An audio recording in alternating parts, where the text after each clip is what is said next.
Donc voilà, le groupe Grande Culture Bio Mayenne Sarthe en quelques minutes.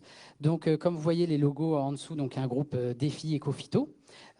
Donc c'est un groupe, c'est intéressant, c'est un groupe Grande Culture donc sur 2 départements, Mayenne Sarthe, qui existe à peu près depuis 2008. Donc vous voyez, il a 14 ans aujourd'hui. Et je pense que c'est intéressant d'insister là-dessus. Il y a eu du renouvellement, évidemment, du renouvellement de génération, j'ai envie de dire. Mais il est toujours là, 14 ans après, et plus dynamique que jamais. T'es d'accord, hein, Germain? Et donc depuis toujours, les questions ont été donc la question du travail du sol, qu'est-ce qu'on fait, qu'est-ce qu'on fait pas, gestion de la fertilité globale, des adventices, enfin voilà, de la gestion des matières organiques, des fumiers ou tout ce qu'on veut, tout ce qu'on a en possibilité. Et donc, je disais un renouvellement récent. Et donc, du coup, voilà, plusieurs agriculteurs. Aujourd'hui, on doit avoir une moyenne d'âge à peu près à 37 ans, quelque chose comme ça. Et donc, du coup, il y a beaucoup de producteurs, donc, dont Germain qui va parler, et puis d'autres dans la journée, donc, qui veulent montrer qu'on peut faire de la bio en travaillant moins les sols. Donc, voilà. Et derrière cette dynamique aussi, il y a un mot important au diapo, c'est le mot essai paysan. C'est un mot important, je pense, pour notre groupe, parce que faire de la bio, entre guillemets, classique, entre guillemets, on sait faire, labour, binage, RC-tri, etc. Il y a des fiches techniques voilà, qui existent dans toute la France et ailleurs. Faire de l'agriculture de conservation aussi, enfin, bon, si, je ne dis pas que c'est les doigts dans le nez, mais pareil, il y a des références. Par contre, faire de l'ABC, il y en a moins. Donc on s'est dit, voilà, il y a plein d'essais qui sont faits par le groupe. Et cette diapo l'illustre. Donc c'est une diapo moche, c'est normal. C'est une diapo de travail, voilà, du travail du groupe. Vous voyez, c'est en octobre 2014, 2019, autant pour moi, octobre 2019. Donc c'était juste, on a fait une journée, on s'est dit, qu'est-ce que vous avez déjà réalisé et qui est en cours en essai chez vous, et qu'est-ce que vous voulez réaliser. Et vous voyez, chaque carré, c'est un essai. Donc il y a une grande richesse d'essais. Et donc du coup, on s'est dit, déjà peut-être la première chose, c'est d'essayer de monter en compétences, en puissance sur la méthodologie, sur les essais de chacun, mieux les rassembler, mieux les annoter, mieux les analyser pour mieux les valoriser entre le groupe, mais aussi au-delà. Et donc, il y a voilà, quelques axes, et après, je laisserai donc Germain reprendre, des axes de travail principaux. Donc, la réduction du travail du sol aujourd'hui. Donc, il y a toujours ces questions non-labour, possiblement, du labour agronomique aussi. Plusieurs producteurs vont revenir là-dessus. Scalpage, semi-direct, ça a été aussi présenté ce matin. En tout cas, il faut voir ça comme une panoplie de possibilités, évidemment. Et puis, c'est un mot, moi, en tout cas, j'ai envie de le replacer là, parce qu'en fait, je l'ai, entre guillemets, découvert à Rambouillet en 2020, donc aux rencontres ABC précédentes. Et en fait, cette notion intensification végétale, bon, c'est un mot qui peut, voilà, on peut dire ce qu'on veut, mais c'est vraiment cette idée qu'en fait, en bio, si jamais il y a une réduction du travail du sol qui est faite peut-être un peu trop rapidement, ça peut peut-être plus facilement mener à des échecs s'il n'y a pas justement tout ce travail sur le végétal dans les cultures, dans les plants de campagne, dans les engrais verts, etc., comme ça a été aussi évoqué ce matin. Donc il y a des essais de blé trèfle aussi, on réinvente un peu l'eau chaude, mais il y a besoin dans notre contexte pédoclimatique toujours de vérifier ce qui est possible ou pas.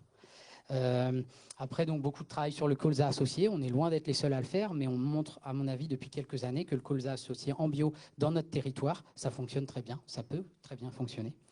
Et puis d'autres choses, donc relais cropping, il y en a d'autres, Philippe notamment en reparlera après, des essais d'herbes fertilisantes, enfin il y a des choses, voilà, ça part dans différents sens, mais c'est très intéressant. Donc, du coup, juste très rapidement, vous faire un petit point sur. Voilà, vous avez vu 3 producteurs du groupe, mais il y en a d'autres dans la salle d'ailleurs. Hein. Voilà, au milieu, par exemple, juste derrière la caméra centrale, pour pas que vous les repériez. Donc voilà, donc une super dynamique. Et donc les projets du groupe à venir. Donc la première chose, c'est effectivement de continuer ces essais, puisque comme je montrais tout à l'heure, ça fait quelques années qu'on s'y met. Et en fait, on a fait par exemple un webinaire sur le sujet fin 2019, justement, fin 2020, pardon. Et en fait, des gens nous ont dit, c'est intéressant la démarche, mais ça manque de chiffres, ça manque de résultats, un peu d'analyse. Et donc du coup, c'est un peu ça l'idée, vu que Ecophyto Défi, en l'occurrence, continue et on est dans une nouvelle phase de 2022 à 2026, qui fait 6 ans. Et c'est un petit peu ça. L'idée, c'est de continuer dans cette démarche pour aller plus loin, tester davantage avec encore plus de résultats et d'analyses. avec plusieurs axes, notamment la question de l'observation. Donc plusieurs, Germain, Philippe, Patrice l'ont dit, très important de plus observer ces sols pour être plus capable de savoir quand je peux réduire, quand je ne peux pas réduire malheureusement, etc. Je note le VE2S, certains d'entre vous le connaissent, hein, une méthode donc voilà assez simple pour, je dirais, noter entre guillemets la structure de ces sols. Moi, je trouve que ça met très bien le pied à l'étrier pour les producteurs ou les techniciens d'ailleurs.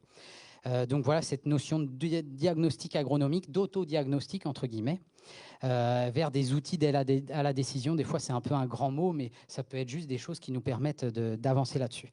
Et donc, je mets lien avec la recherche et les instituts parce que je pense qu'on en a besoin et on est preneur. C'est toujours plus riche. Donc, rendez-vous en 2026. Et puis, donc, une petite conclusion très, très rapide hein, sur ce côté plus agronomique, où on en est un peu au niveau du groupe. Bon, c'est encore une fois très, très rapide. On peut conclure que dans notre contexte, encore une fois, pédoclimatique, de système de production, etc., réduire le travail du sol en bio, c'est possible. Les producteurs, là, les trois exemples qu'on a eus le montrent.